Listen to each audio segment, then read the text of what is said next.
Airports. Tyler Bond hated them. They were an unnecessary evil in his work, but he hated them. They were hurting his marriage. They contained masses of people waiting to be airlifted to their destination like cattle and to be treated like cattle. Maybe he should reframe his thoughts on the matter and just accept that this is the way it is, and he was paid well to put up with it. 10 years ago you had to stand in line to check in, then stand in line at security, and then stand in line to board the plane, where you would have to stand in line again, waiting for those in front of you to remove their luggage into the overhead compartments as the line slowly moved toward its location at the back of the plane. Now he didn't have to talk to anyone if he didn't want to. As an experienced traveler, his luggage was no longer checked. TSA PreCheck has dramatically reduced security wait times at most airports. His years of cross-country travel once a month, plus another shorter trip each month, solidified his status with his favorite airlines, where he typically no longer had to sit in the back of the plane and could sit after first-class passengers. His credit card even gave him lounge access, which was quite nice back there at the Miami airport. Although the experience was much better now, he still didn't like it. Today, however, in the living room, Veronica, an attractive middle-aged woman who looked several years younger than him, wearing a frilly low-cut dress partially covered by a cardigan, was chatting with him about her recent travels. Toward the end of the conversation, she let the cardigan not cover as much, mouth-watering. He also cheerfully and candidly shared his own stories of travel and war, and at the end of their conversation, she handed him a business card. He glanced at the card, not wanting to take his eyes off Veronica, and discovered that she was also from Denver, which led to a few more minutes of conversation. She had one more stop to make before heading home. Perhaps this is for the best. After a pleasant chat, they went back to their gates. Was she flirting with him? Maybe. Maybe he wished he had realized this while they were talking. Decades of marriage had dulled his sense of flirting. Crap. Not that anything could or should come of it. He had been 100% faithful throughout his 26 years of marriage and had no intention of changing that. This was one of his cross-country trips, and despite his dislike of airports, he was in a good mood due to his conversation with Veronica and some success on his trip, which would pave the way for an extra bonus next quarter.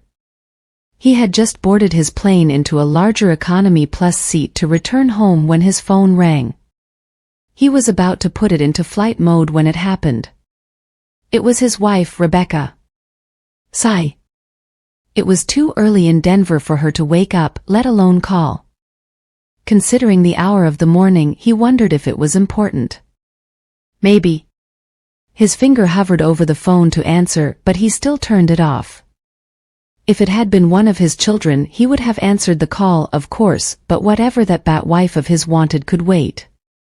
He admitted that the journey that began 10 years ago, although limited, had not been easy for them, but it should not have caused so much controversy. He was rarely gone for more than 6 nights a month, but it seemed that this was becoming too much. Women. He wished his wife was more understanding. When he told her about the new position years ago and the increased salary and bonus, his wife practically pushed him out the door, and then she welcomed him and his money home with open arms. Now, despite his attempts to wine and dine her more often and spend more time with her, she became distant. Recently, his boss told him that if he accepted a new position that required more travel, he could make even more money. He did not mention this proposal to his wife. It wouldn't serve a good purpose. The whole situation saddened him, but he had his children, who were fantastic. He loved his children. His daughter Jamie just started pharmacy school in the fall, and his son Mike attended summer school to get a head start on his first year of engineering, just like his father. Both parents were, as you'd expect, proud. He missed going to their events, and he missed them getting under his feet. He guessed that Rebecca thought so too, since she seemed sad lately. Whatever their current problems, they raised exceptional children, smart, funny, hardworking, selfless, with a sense of humor. Over the years, they have received many additional joys. He wanted to see them more often since the children now have their own place nearby. He thought of downsizing the hefty house. Rebecca didn't want to hear about it. In addition to her work at the hospital as one of their financial executives, she served on several charitable boards, and the home, neighborhood, and neighbors lived up to her image. The little extra upkeep of the house and yard, compared to a smaller home, was one of the sacrifices Tyler had to make for his wife's social standing. Sigh. The flight was languishing as it often happens. Or more precisely, he was languishing in a long flight. He wasn't in the mood to watch a movie and hadn't slept much during the trip, so he decided to close his eyes for a few minutes. He was awakened by the sound of landing. He was surprised that he slept almost the entire trip. He turned his phone back on, and it looked like something had exploded, voicemails and messages from everyone who was close to him. He called his daughter. "Oh my God, Dad. Thank God you called," Jamie said. "You knew I was on the plane. What's happening?" "Everyone tried to call me, but no one told me anything." "Well, I'm not going to say anything now. Stop by my place as it's on your way home." "Mike will be here too," Jamie said. "You can't leave me like this. Are you and your brother okay? Is your mom okay? Was anyone hurt?" "I'm sorry, Daddy. It's just a big mess. No harm done. Well, none of the people we love. I'll explain everything when I see you." "What the heck?" Tyler made it from Denver International Airport to his daughter's house near the university in record time. He hurriedly knocked on the door, and she was almost in tears when he entered. He saw his son sitting solemnly in a chair. "What happened, baby?" "Oh, Daddy, we're very sorry." "It's a huge mess," Mike said. "It's like a big bazaar." "Tell me what happened," Jamie continued. "We didn't want any of this to happen. It just snowballed." "What exactly did you not want to happen?" "Well, we wanted some of this to happen, but not like this, darling. You haven't told me anything yet. Tell me exactly." Fine. It started about a month ago when you were on your last trip to Boston. I was going to visit my mom during lunch, and as I got closer, I saw a Tesla driving into your garage, which was weird. I didn't recognize the car and didn't know who it could be. From the street I saw that the light was on in the house, and by the way the shadows moved, I saw that someone was walking toward the garage. I called my mother on her mobile phone, but she didn't answer. I waited a few more minutes and called her again. When she answered, I asked if she was home, and she said she was still at work and would talk to me later. Obviously, I suspected that this was a lie. So I hung up and watched the house a little more, wondering what to do. After a while, I moved my car out of sight and sneaked to look through the garage window. Mom's car was there, along with the Tesla. I was furious. I returned to my car, called Mike, and told him what I had seen. I wanted to know who was with Mom, fueled with anger. I waited for the first 6 hours for him to leave, and then Mike came and watched until he left at 7 a.m. the next morning. Mike followed him to work in a large office building in Cherry Creek, entered a few minutes later, and asked the security guard if he knew the man who had just entered. He told Mike the name, and Mike called me. We didn't know what to do. I called my mom the next morning, annoyed that she didn't answer my call, and I've been lukewarm toward her ever since. On your last trip, we were watching, and the same thing happened. So Mike and I decided to do something about it. Mike chimed in. I was there when you tested the smoke detectors a few weeks ago, and when I saw the detector in the garage, I came up with an idea that we thought was funny at the time. I don't think it's funny anymore.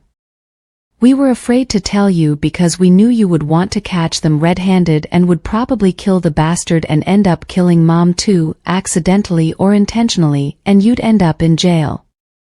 We didn't want this. We wanted to come up with a way to piss them off and embarrass them.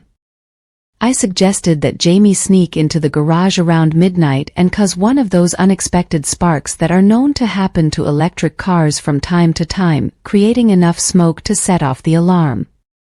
Since the smoke detectors were in good working order, I didn't think anything would happen other than the fire department showing up.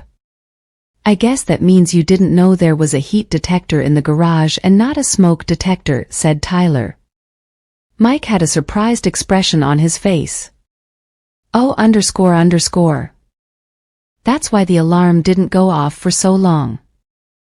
Tyler shook his head. Jamie chimed in. We thought having to have the fire department come would be embarrassing, but it wasn't enough. So I kind of intervened too. Tyler looked stunned as all the different implications of what the kids had told him began to sink in. He asked, "It looks like my marriage has burned to the ground. Is our house intact?" Jamie replied, "What? Oh yeah, well, for the most part. Oh my God. I visited the house after Mom left for work both times, and both times one of Mom's Magnum wine bottles was in the trash can. I know she likes to keep the bottle cold most of the time, so this seemed like the perfect opportunity to add to their embarrassment. These days it's very easy to buy Viagra or its equivalent online, so I ordered some. I'm studying to be a pharmacist, and with my chemistry degree it wasn't difficult to turn the tablets into a liquid." Tyler intervened. "You didn't do it?" "I'm afraid so. Yesterday afternoon I snuck home. I looked at the wine cooler and Mom had already opened her Magnum bottle, sealed it, and set it down. It turned out that only a cup or two was missing. So I poured in my mixture, stirred it, and put it back, being careful not to leave any traces. We thought they would have to run out of the house when the fire brigade showed up, and he wouldn't be able to hide his erection, which would expose her and her lover to all the neighbors. It's Mike's turn. Shortly before midnight I climbed through the window in the garage, which I had opened in advance.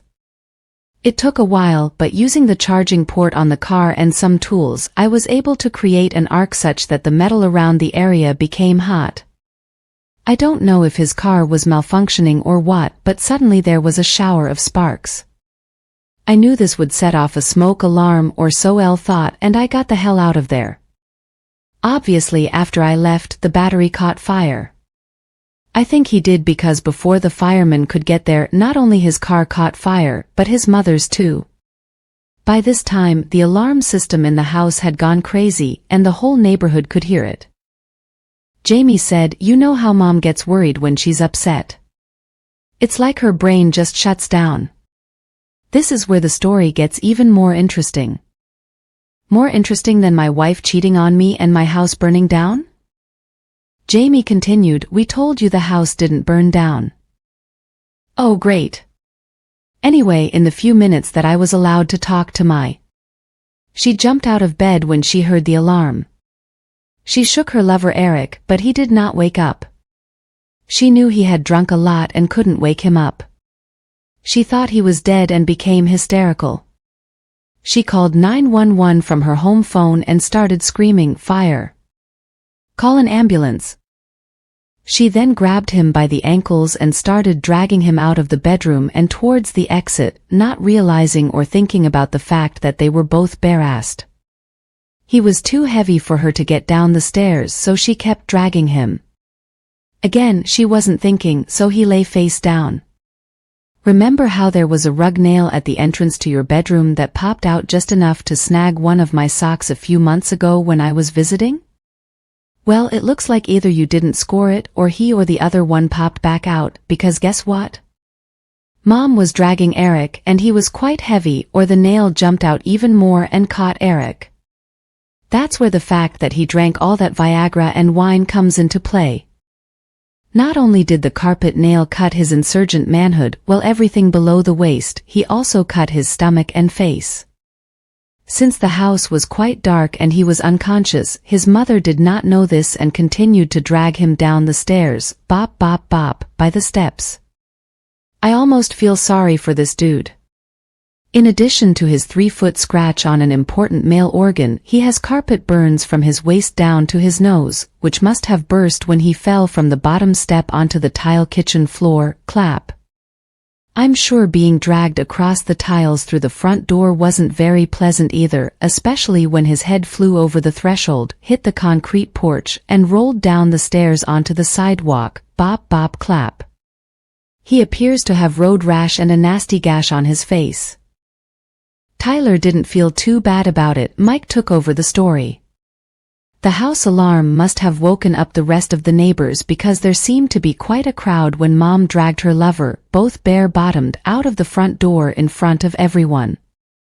Timothy from across the street even filmed the scene on his phone and sent it to me. Here, look. Tyler couldn't believe what he saw. There was a video on Mike's phone of Rebecca backing out of the front of the house naked, and sure enough, Eric's head was bouncing off the concrete as he walked down the steps while Rebecca continued to drag him. Either her adrenaline was really pumping or she was stronger than he thought. The ambulance and fire department arrived immediately afterward. He watched as crews ran into the house to open the garage door and began hosing down everything in and around the garage. The ambulance approached his naked wife with an emergency blanket to cover her and turned Eric over. His abused manhood was still hard and dangling for all to see. Tyler could say that he won in this comparison with her lover. Phew, Mike told him. Apparently, his electric cars had a device that sent an alert to the home phone when something strange happened to the car. Apparently, Eric's wife, Frank, got the message and seeing her husband's car parked at someone's house rather than at the airport where it was supposed to be, rushed over to investigate. As Tyler continued to watch, he saw that they were unable to revive Eric. He was alive but unconscious. They brought a gurney from an ambulance to help, but before they could strap him in, Francine appeared and flipped her over, sending Eric flying beak first onto the sidewalk. He will need more than a few stitches to deal with this new cut on my head. Feel sorry for him or what? Tyler couldn't remember ever seeing anyone so angry. Francine landed a few good blows to Eric's groin before they were able to pull her away from him, still kicking. When they laid him back on the gurney, his manhood from the waist down now looked crooked in a way it hadn't been a few minutes before. Tyler wondered if Eric had woken up while they were trying to fix this. He hoped so. Rebecca stood in horror as at least a dozen or so socially ENT neighbors watched the tragic AMD unfold. Francine lunged at Rebecca, but instead of hitting her, she pulled the blanket off again, leaving Rebecca naked for at least a minute until another blanket was found. Seeing his wife naked in their front yard, Tyler thought, damn, I'm going to miss this body. However, the neighbors, of course, were not bored. It's safe to say that her care of her private parts was no longer a private matter. Shame. When officers arrived, the flames appeared to be mostly under control, except for Eric's car, which was spewing sparks and smoldering. Francine, practically foaming at the mouth, screamed at the police to arrest Rebecca on what charge no one knew, but the officer had taken Rebecca, clearly shaken, into the back seat of the patrol car just to keep her away from Francine and the onlookers. Jamie said, "We knew that Eric was married to Francine, but we didn't know that she was the daughter of the district attorney. It seemed like she or he had enough power to get Mom taken to the station and placed in an interrogation room for the rest of the night wearing only that blanket. They released her around 6 a.m. when she tried to call you but you didn't answer, and some people say that God is not merciful." Tyler thought, the problem is because Eric didn't wake up right away. They did a toxicology on him and the only weird thing they found was trace amounts of Viagra. When his wife heard this, she was furious because he has a heart condition and would never accept something like that, at least that's what she said. The medic said it was good that there was a fire because it meant he got to the hospital quickly enough that they could prevent him from falling into a coma, otherwise things could get really bad. Tyler asked, even worse? Mike chimed in. The police brought my mother back into the interview room, and this morning the police came to the house to try to collect some evidence, but the firefighters threw the bottle and glasses onto the floor during the fire, breaking them with all the water bottles destroyed and leftover wine. There is no uncontaminated evidence that can be collected. I suspect that now they are just shaking my mother during interrogation. Everyone thinks he took Viagra when he shouldn't have, and without any proof, I'll be surprised if they keep Mom around much longer. They were also able to get the Tesla out of the garage. Mom and Francine were all over the news this morning. It wasn't very pleasant. Tyler asked, "Where is your mother now?" Jimmy said, "She's still at the police station. They said they would call us when we could go and pick her up." "I'm so sorry, Dad. We should have just told you instead of trying to get even. We were so angry and only made a bad situation worse." While his children looked scared, a smile slowly began to spread across Tyler's face. He stood up and said, "I appreciate what you guys tried to do. I really do. This means a lot to me. Honestly, I don't think you've made anything worse. All things considered, I think it worked out pretty well. I'm going home now. Your mother will need you both. I'll let you decide who takes her away from the station. It won't be me." They understood. On the way home, Tyler stopped at the bank and transferred half of their accounts to a new account in just his name. He will take care of the rest of the finances later this evening or tomorrow. He stopped at the local market and picked up some trash bags to take his clothes to the dry cleaner because he suspected that everything in the house now smelled of smoke.